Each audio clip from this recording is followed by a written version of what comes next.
आगे बढ़ेंगे, उत्तर प्रदेश की बात करेंगे। उपचुनावों में बीजेपी को मिली तगड़ी जीत ने सियासी तेवर बदल दिए हैं।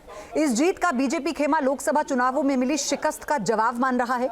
सियासी पंडित भी कह रहे हैं कि इस वक्त इस जीत में अगर कोई फैक्टर दिख रहा है तो वो है योगी फैक्टर।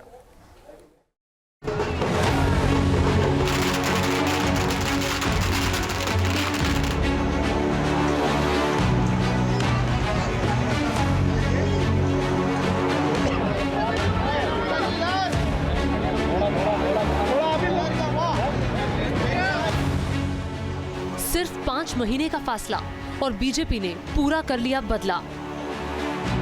कुंदरगी में जीत का ये जश्न उस बात की तस्दीक कर रहा है कि उत्तर प्रदेश के मुख्यमंत्री योगी आदित्यनाथ के बटेंगे तो कटेंगे की रणभेरी किस तरह कामयाबी में तब्दील हो चुकी है। उत्तर प्रदेश के उपचुनावों ने बीजेपी की ताकत में सिर्फ इजाफा नहीं किया है, बल्कि मुख्यमंत्री योगी आदित्यनाथ का सियासी कद और भी बढ़ा दिया है। इस बार उपचुनाव में बीजेपी ने 7 सीटों पर जीत हासिल की, जबकि समाजवादी पार्टी के खाते में सिर्फ 2 सीट आई। लेकिन इनमें 2 विधानसभा सीटें ऐसी हैं जहां बीजेपी ने समाजवादी पार्टी को हताश करने वाली मात दी है। मुरादाबाद में कुंदरकी विधानसभा सीट और अयोध्या के करीब अंबेडकर नगर की कटहरी सीट, ये दोनों सीटें बीजेपी ने समाजवादी पार्टी से छीन ली हैं। कुंदरकी की जीत तो हैरान करने वाली है, पहले इसकी वजह समझ लीजिए। कुंदरकी में बीजेपी को 31 साल बाद जीत हासिल हुई है। इस विधानसभा इलाके में मुस्लिम वोटर्स की संख्या तकरीबन 60% है। यहाँ मुकाबला बीजेपी के रामवीर सिंह और समाजवादी पार्टी के हाजी रिजवान के बीच था, लेकिन तमाम पॉलिटिकल पंडितों को चौंकाते हुए रामवीर ने हाजी रिजवान को 1,44,000 वोटों से करारी शिकस्त दे दी।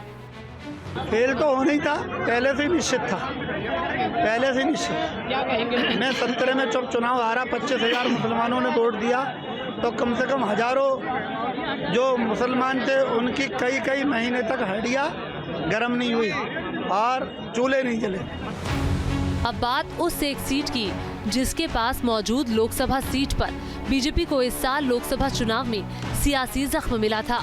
अयोध्या वाली फैजाबाद की संसदीय सीट को बीजेपी ने समाजवादी पार्टी के हाथों गंवा दिया था, लेकिन अब उसके करीब अंबेडकर नगर की कटहरी में बीजेपी ने अखिलेश की पीडीए की काट निकाल ली। कटहरी में बीजेपी के धर्मराज निषाद ने समाजवादी पार्टी सांसद लालजी वर्मा की पत्नी शोभावती वर्मा को हराया है। धर्मराज ने 34,000 वोट से जीत हासिल की है। 7 जीती गई सीटों में से ये वो 2 सीट है जहां योगी आदित्यनाथ के बटेंगे तो कटेंगे के सामने अखिलेश के सारे समीकरण धराशायी हो गए। देश की जनता नकारात्मक राजनीति को, बांटने वाली राजनीति को पूरी तरह खारिज कर चुकी है। इसीलिए हम कह रहे हैं कि बटेंगे तो कटेंगे, एक रहेंगे तो सेफ रहेंगे। उपचुनाव की हार ने समाजवादी पार्टी को बैकफुट पर धकेल दिया है।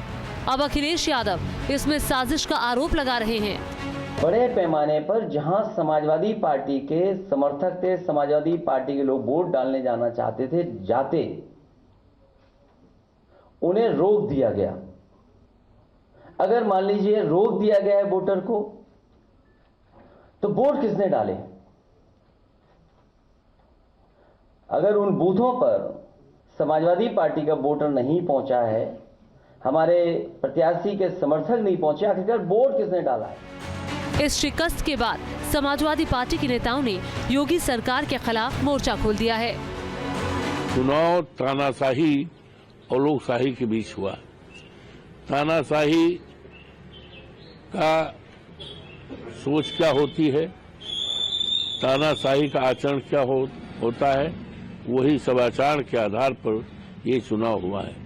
ये चुनाव अगर ढंग से होता, निष्पक्ष तौर पर अगर चुनाव होता, तो यकीनन समाजवादी पार्टी एक बड़े अंतर के साथ में चुनाव को जीतती। यहाँ तो सिर्फ और सिर्फ संविधान के लोकतंत्र की हत्या हुई है, और इसलिए इस प्रकार से अगर चुनाव ही कराना तो हम ये कहेंगे कि फिर सरकार का, जनता का पैसा और समय बर्बाद करने से अच्छा था कि डायरेक्ट सर्टिफिकेट ही दे दिया जाता। ऐसा दिख रहा है कि 5 महीनों के बाद बीजेपी ने वापस अपनी पुरानी सियासी धमक हासिल कर ली है। कम से कम यूपी में योगी आदित्यनाथ के लिए तो ये तस्वीर साफ साफ दिखाई दे रही है। Team news nation. News nation अब व्हाट्सएप पर। खबरों के ताजा अपडेट के लिए न्यूज नेशन के इस QR कोड को स्कैन करें।